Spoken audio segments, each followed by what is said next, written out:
उज्जयिन्या महाकालम् ओंकारममलेश्वरम्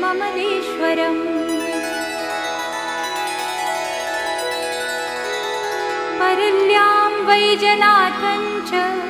डाकिन्यां भीमशङ्करं सेतुबन्धे तु रामेशं नागेशं दारुकावने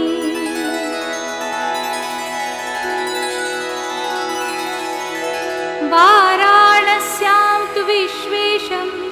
त्र्यम्बकं गौतमीतटे हिमालये तु केदारं भुसृणेशं शिवालये